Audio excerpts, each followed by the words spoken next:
네, 주님 주신 말씀 함께 보도록 하겠습니다. 오늘 하나님께서 우리에게 주신 말씀은 신명기 30장 1절에서 8절까지의 말씀입니다. 신명기 30장 1절에서 8절까지의 말씀을 우리 좌한절 여러분 한절 교독하시고 우리 마지막 절은 함께 받도록 하겠습니다.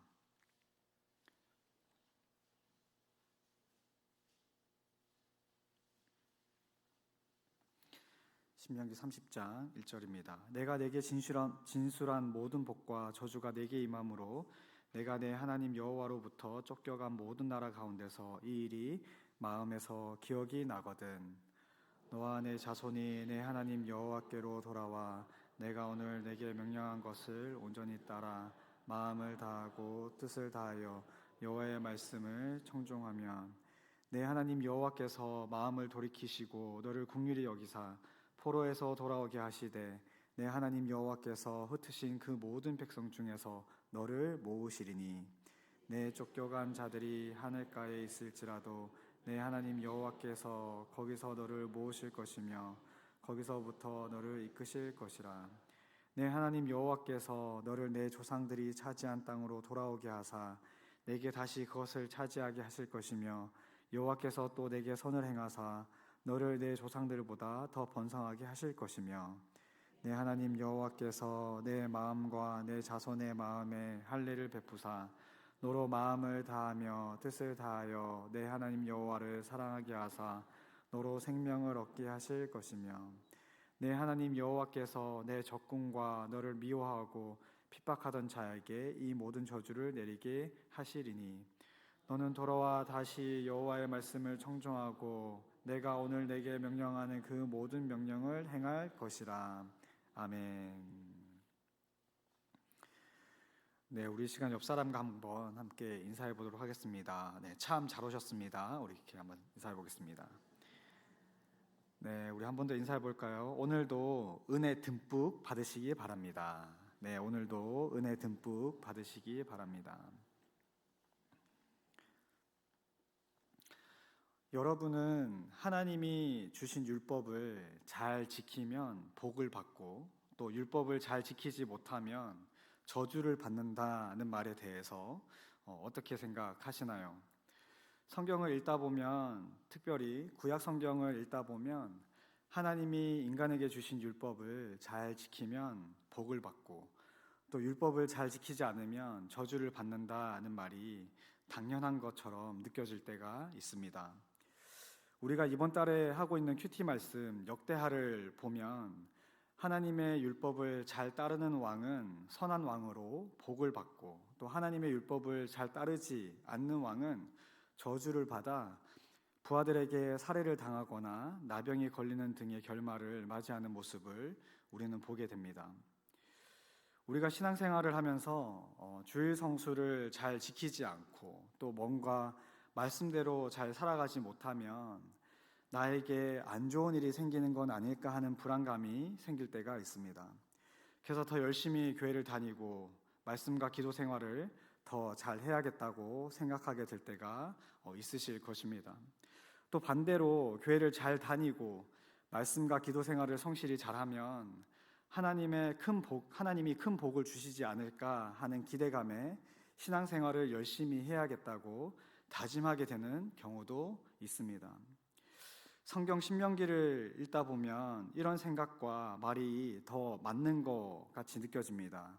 우리 신명기 11장 26절에서 28절을 보시면 26절에 하나님은 이스라엘 백성들 앞에서 이렇게 말씀하십니다. 내가 오늘 복과 저주를 너희 앞에 두었다라고 말씀하시면서 27절에 만일 내가 오늘 너희에게 명하는 너희의 하나님 여호와의 명령을 들으면 복이 될 것이요 너희가 만일 내가 오늘 너희에게 명령하는 도에서 돌이켜 떠나 너희의 하나님 여호와의 명령을 듣지 아니하고 본래 알지 못하던 다른 신들을 따르면 저주를 받으리라 라고 말씀하고 있기 때문에 우리가 하나님이 주신 율법을 잘 따르면 복을 받고 또 잘 따르지 않으면 저주를 받는다라고 생각하게 되는 것 같습니다.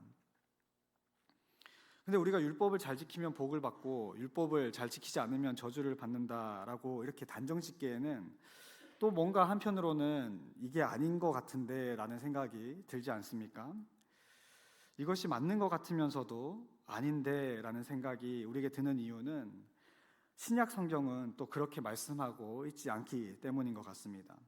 갈라디아서 2장 16절을 보면 사람이 의롭게 되는 것은 율법의 행위로 말미암음이 아니오라고 해서 율법을 지킨다고 해서 의롭게 되는 것이 아니라 또 율법을 지키지 않는다고 해서 무조건 의로운 사람이 되지 못하는 것이 아니기 때문에 율법을 잘 지킨다고 복을 받고 율법을 잘 지키지 않는다고 저주를 받는다는 말이 성경적인 것은 아니라는 어떠한 이 혼란스러움을 우리가 가지게 됩니다.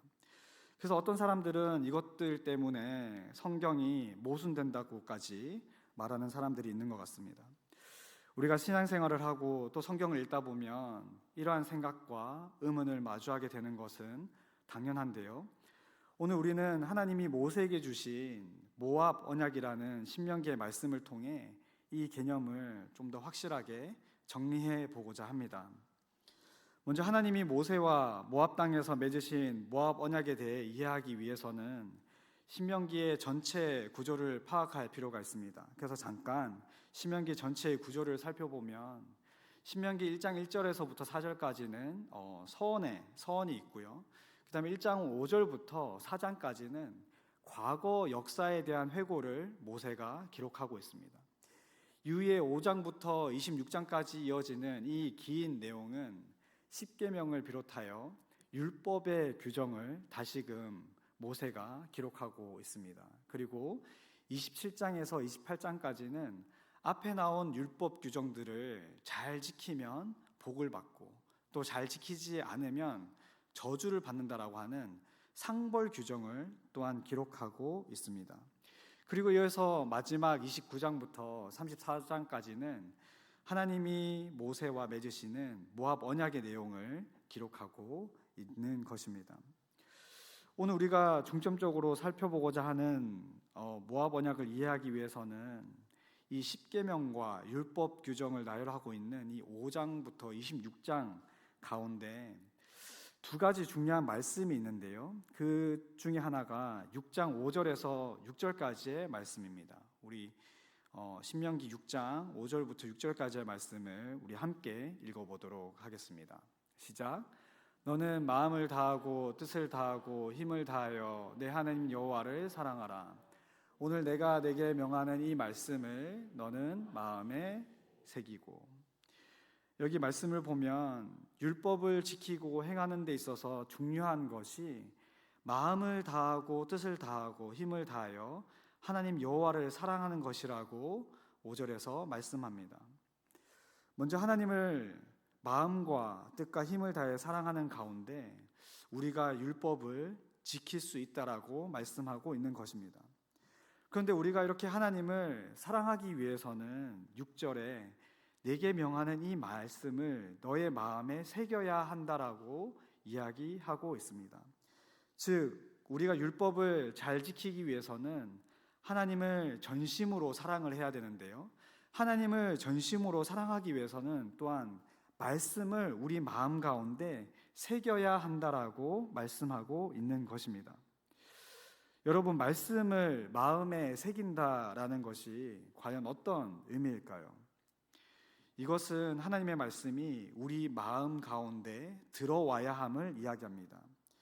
이것을 말씀의 내면화라고도 말할 수 있는데요. 말씀은 마음과 연결이 되어 있기 때문에 하나님의 말씀이 우리 마음속에 들어올 때 우리는 그 말씀을 지킬 수 있고 또 그 말씀을 우리가 지킴으로 우리가 하나님을 사랑할 수 있게 된다라는 것입니다. 여기서 말씀을 마음에 새길 주체, 그러니까 누가 마음을 새기냐라고 했을 때 여기서는 너라고 해서 바로 1차적으로는 이스라엘 백성들이 이 말씀을 마음에 새길 수 있고요. 2차적으로는 이 말씀을 읽고 있는 우리 모두가 이 말씀을 우리 마음 가운데 새길 수 있다라고 말씀하고 있습니다. 그래서 다시 정리하면 우리가 하나님의 율법을 잘 지키고 행하기 위해서는 마음과 뜻과 힘을 다해 하나님을 사랑해야 하고 하나님을 사랑하기 위해서는 또한 하나님의 말씀을 우리 마음 가운데 잘 새겨야 하는데, 우리 마음의 말씀을 잘 새겨야 한다라고 지금 본문에서 말씀하고 있습니다. 이어서 또한 중요한 구절이 신명기 10장 12절과 16절인데요. 신명기 10장 12절을 보면 율법을 지키는 데 있어서 하나님을 사랑하며 또 마음을 다하고 뜻을 다하여 내 하나님 여호와를 섬겨라 라고 말씀하고 있습니다. 그리고 이어서 신명기 10장 16절에 보면 그러므로 너희는 마음의 할례를 행해야 된다라고 말씀하고 있습니다. 여기도 마찬가지로 우리가 하나님의 율법을 잘 지키기 위해서는 하나님을 사랑하고 마음을 다하고 뜻을 다하여 하나님을 섬겨야 한다라고 말씀하면서, 그렇게 우리가 하나님을 사랑하고 하나님을 섬기기 위해서는 마음의 할례를 행해야 된다라고 얘기하고 있습니다. 제가 아브라함 할례 언약에 대해서 설교를 할 때 신명기 10장 16절 말씀을 한번 언급한 적이 있는데요. 여기서 말하는 마음의 할례는 바로 우리 마음 가운데 회개를 의미하는 것입니다. 그래서 우리가 주님 앞에 회개를 하며 나아갈 때 우리가 하나님을 사랑할 수 있고 또 하나님의 계명인 율법을 지킬 수 있다라고 하는 것입니다.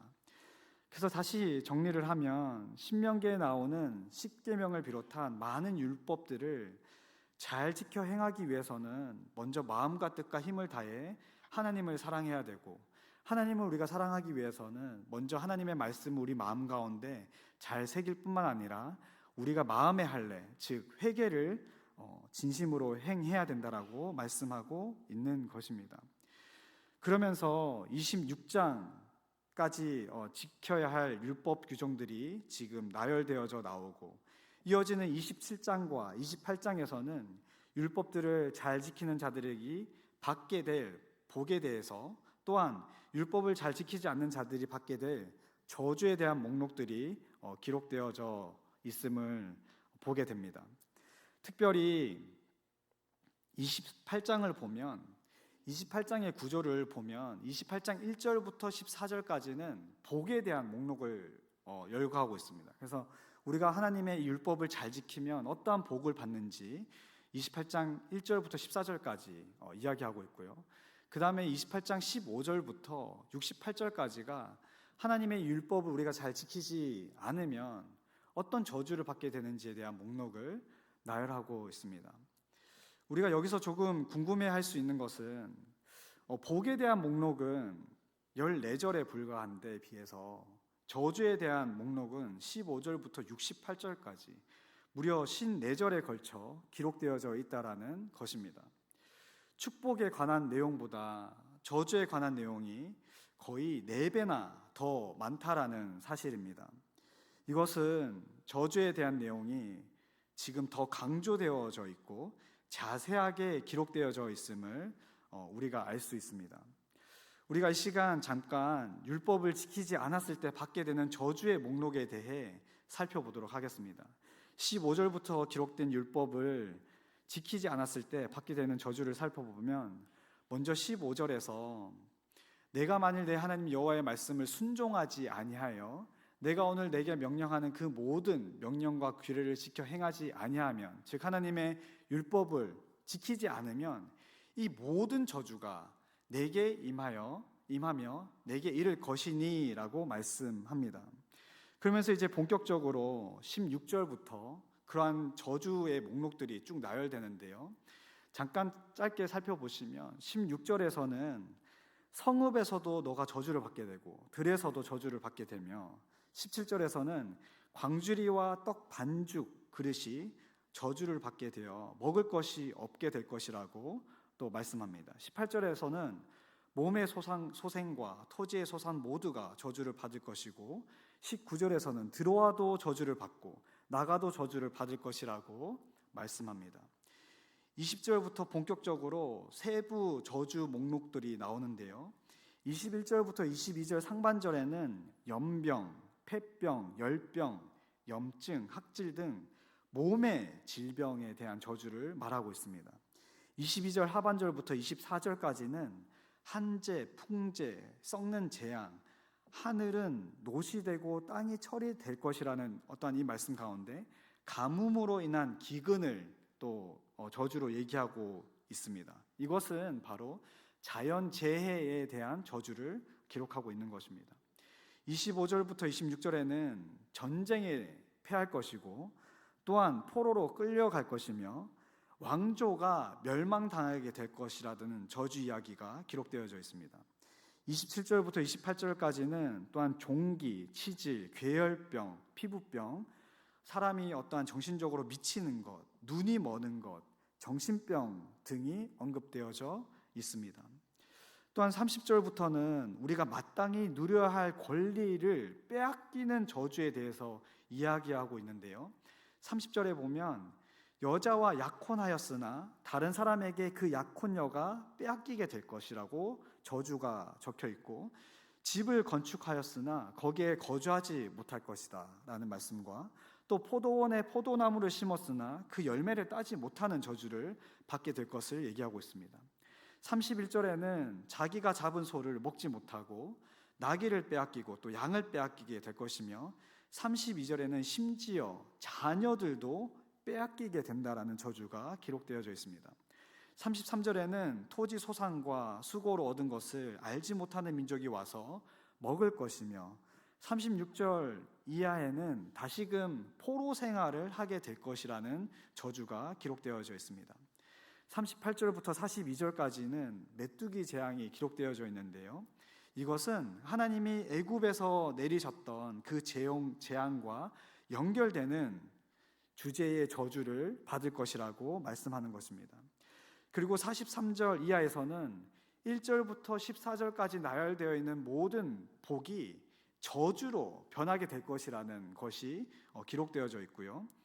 이제 거의 끝으로 가서 61절과 62절에는 기록하지 아니한 모든 질병과 모든 재앙을 내가 멸망하기까지 여호와께서 내리실 것이다 라고 말씀합니다. 그리고 이어서 64절에서는 여호와께서 너를 땅 이 끝에서 저 끝까지 만민 중에 흩을 것이다 라고 해서 나라가 완전히 파멸되는 그러한 저주를 또 기록하고 있고요. 이제 67절과 68절을 보시면, 67절 빨간 글씨를 보시면 아침에 이르기를 저녁이 되었으면 좋겠다. 이 저주가 얼마나 극심하면 아침이 밝았을 때 빨리 저녁이 왔으면 좋겠다라고 느껴질 정도로 심한 저주를 받을 것이며, 막상 또 저녁이 왔을 때는 아침이 되었으면 좋겠다라고 하는 이러한 저주를 받게 될 것이라고 말씀합니다. 마지막 68절에는 너희가 그 길로 너를 애굽으로 끌어가실 것이다 라고 하여, 지금 이제 애굽에서 출애굽하여 40년 광야를 보내다가 이제 막 가나안 땅을 들어가기 직전에 있는 그 백성들에게 너희들은 다시 역출애굽할 것이라는 어떠한 무시무시한 이러한 저주를 하나님이 기록하고 있는 것입니다. 우리가 지금까지 살펴본 것을 보면 서론에서 제가 이야기한 것처럼 율법을 잘 지키면 복을 받고 또 율법을 잘 지키지 않으면 저주를 받게 된다는 말씀이 맞는 것처럼 보입니다. 율법을 잘 지키면 우리 1절부터 14절까지 나오는 복을 받게 되고, 잘 지키지 않으면 15절부터 68절까지 이어지는 저주를 받게 될 것이라고 지금 본문에서 말씀하고 있기 때문입니다. 그러나 우리는 신명기를 끝까지 읽고 또 전체적으로 이 내용을 이해할 필요가 있습니다. 하나님이 모세와 세우신 모압 언약이 구체적으로 나오기 시작하는 29장을 자세히 살펴보면 29장 4절에서 하나님이 이렇게 말씀하십니다. 우리 29장 4절을 한번 읽어보겠습니다. 시작. 그러나 깨닫는 마음과 보는 눈과 듣는 귀는 오늘까지 여호와께서 너희에게 주지 아니하셨느니라.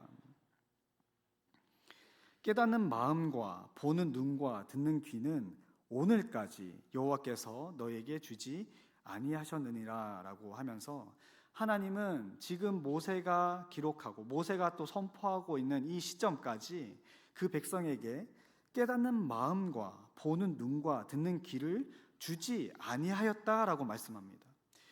이것은 무슨 말씀입니까?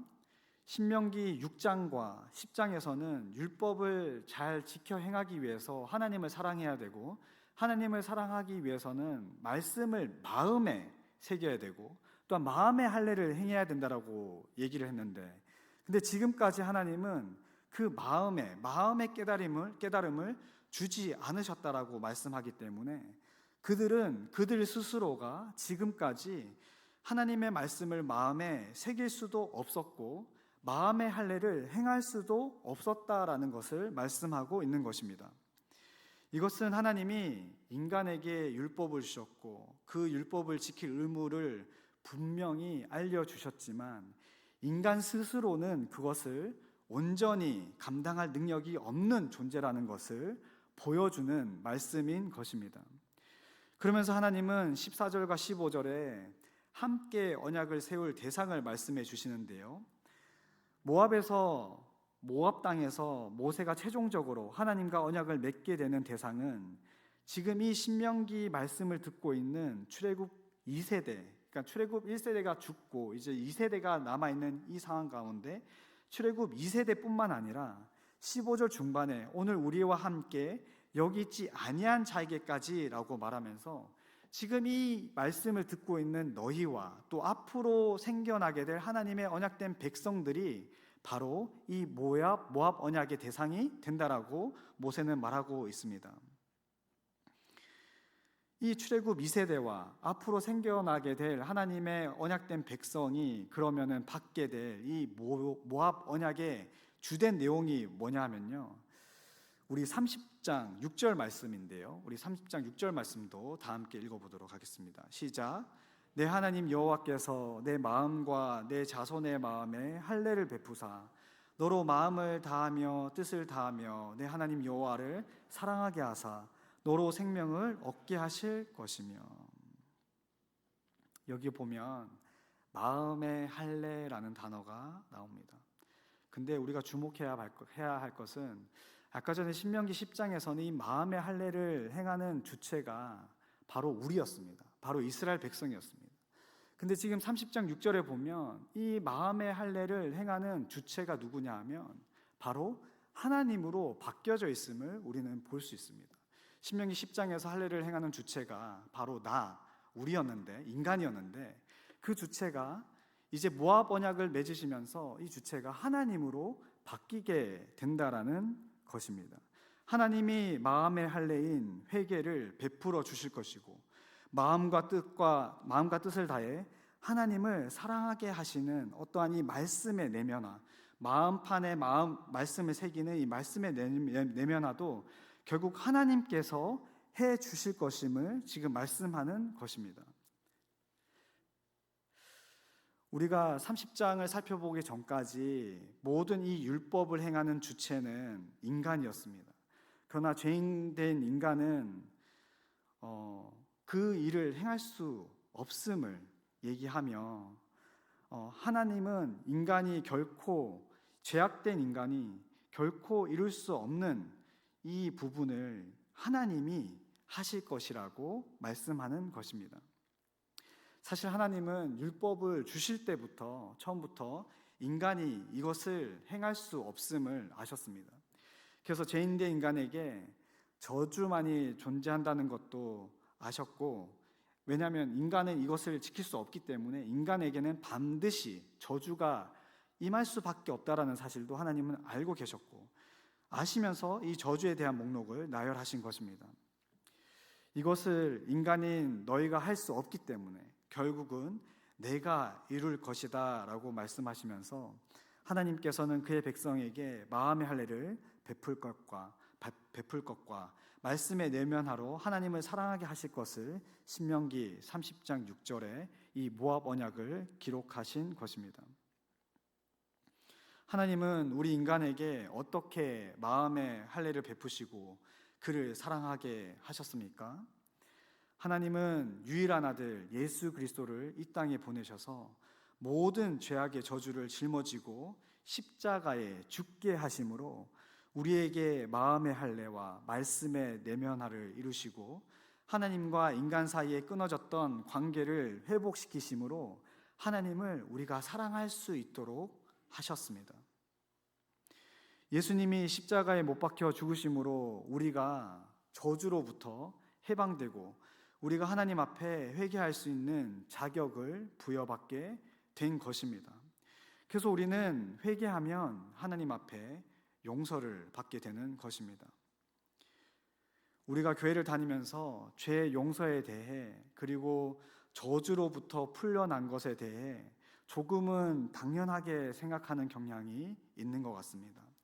예전부터 들어온 너무나도 익숙한 개념이기 때문에 예수님을 통해 내가 죄사함 받고 저주로부터 풀려났다라는 것은 어떨 때는 전혀 감동스럽게 느껴지지도 않을 때도 있는 것 같습니다.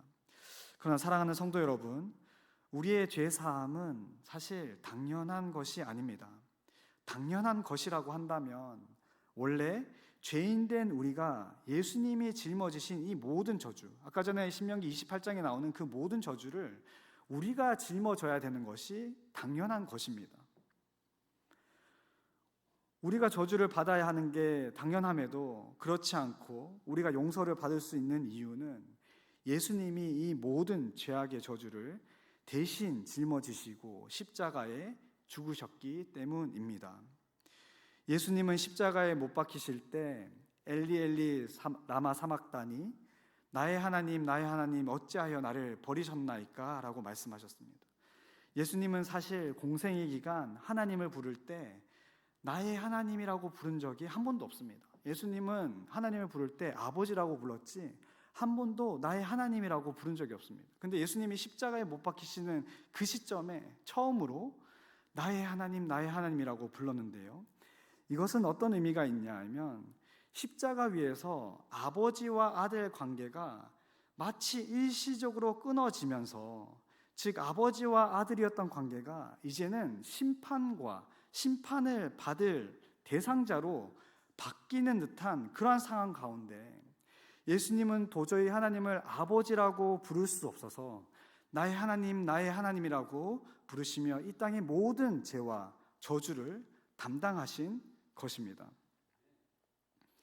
성부 하나님은 우리를 너무나도 사랑하시기 때문에 죄가 없으신 그의 하나밖에 없는 독생자 아들 예수 그리스도를 이 땅에 보내어 모든 죄와 저주를 짊어지도록 하셨고, 예수 그리스도는 성부 하나님의 이 계획대로 세상의 모든 죄와 저주를 십자가 위에서 짊어지셨습니다. 그렇게 하신 이유가 무엇 때문이라고요? 바로 우리를 너무나도 사랑하시기 때문에 그렇게 하신 것입니다. 우리는 죄악 때문에 이미 전적으로 타락한 존재여서 회개조차, 마음의 할례조차 우리 뜻대로 스스로 할 수 없는 그러한 전적으로 무능한 존재입니다. 그래서 하나님께서 주체가 되셔서, 주어가 되셔서 우리에게 마음의 할례를 베푸시고 말씀을 마음에 새기도록 하셔서 우리가 하나님의 말씀을 따를 수 있는 천국 백성이 되게 하신 것입니다.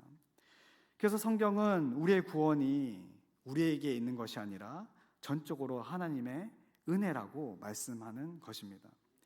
이제 말씀을 맺겠습니다. 갈라디아서 3장 13절을 보면 그리스도께서 우리를 위하여 저주를 받은 바 되사 율법의 저주에서 우리를 속량하셨다라고 말씀합니다.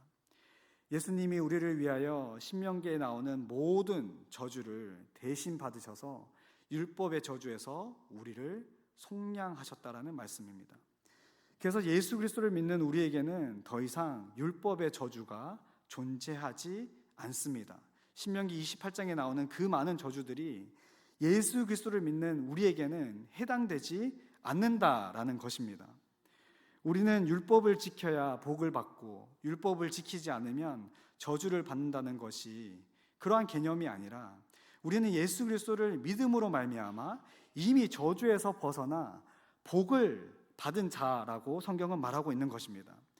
그래서 우리가 복을 받기 위해 신앙생활을 하고 저주를 피하기 위해 신앙생활을 한다는 것은 어쩌면 하나님이 베푸신 이 은혜를 매우 값싼 은혜로 만들어 버리는 것입니다.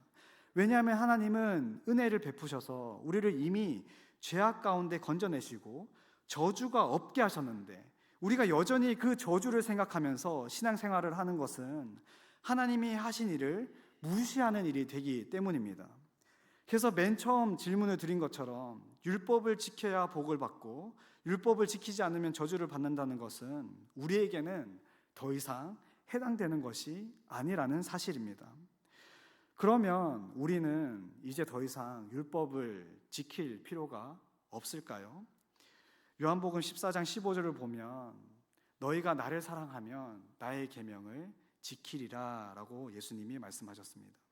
너무나도 중요한 개념인데요, 이것은 우리가 율법의 계명을 지켜서 구원받고 예수님을 사랑하는 것이 아니라 이미 하나님의 은혜로부터 구원받은 우리가 하나님을 사랑하게 되었는데, 우리가 하나님을 사랑하게 되면 당연히 이 율법을 지키게 되어 있다라는 사실입니다. 우리가 율법을 지켜서 구원받는 것이 아니라 구원받은 우리는 당연히 하나님의 자녀답게 율법을 지켜야 한다라고 말씀하는 것입니다.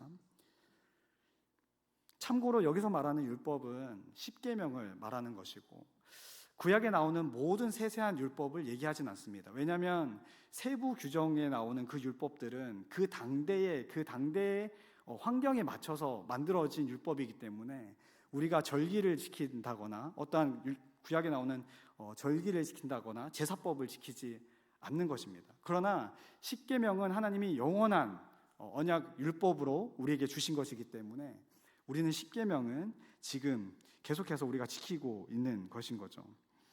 어쨌든 우리가 하나님을 사랑하면 하나님이 주신 이 십계명을 자연스럽게 지키게 되는 것입니다.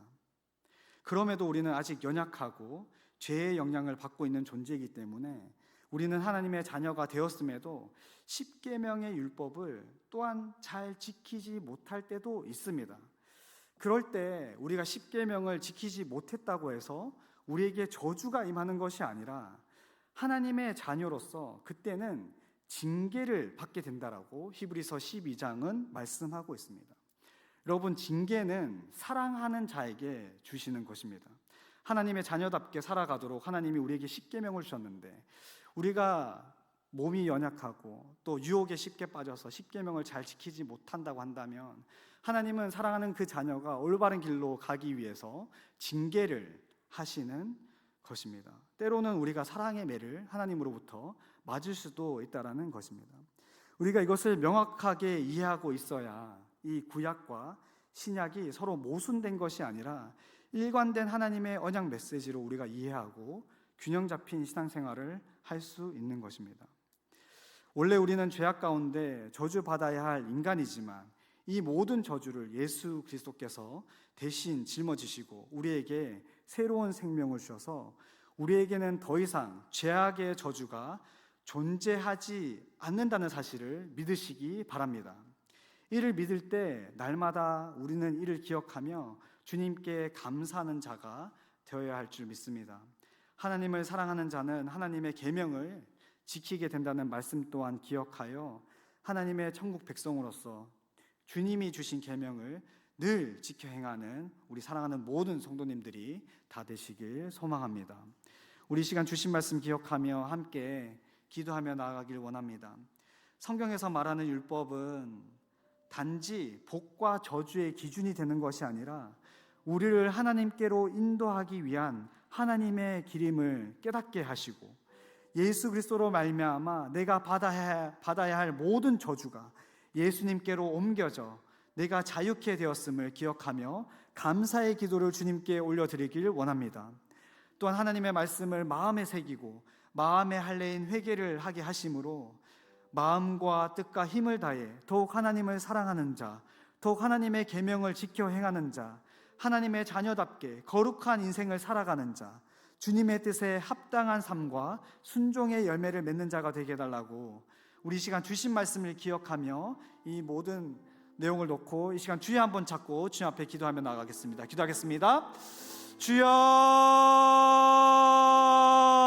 저희가 함께 기도하였던 우리 한 아이 기억하실 것입니다. 이제 태어난 지 일주일 된 사랑이, 이제 이름이 윤진이에요. 아들인데 우리 윤지원 집사님, 이에스더 집사님 가정의 우리 둘째 아들인데요.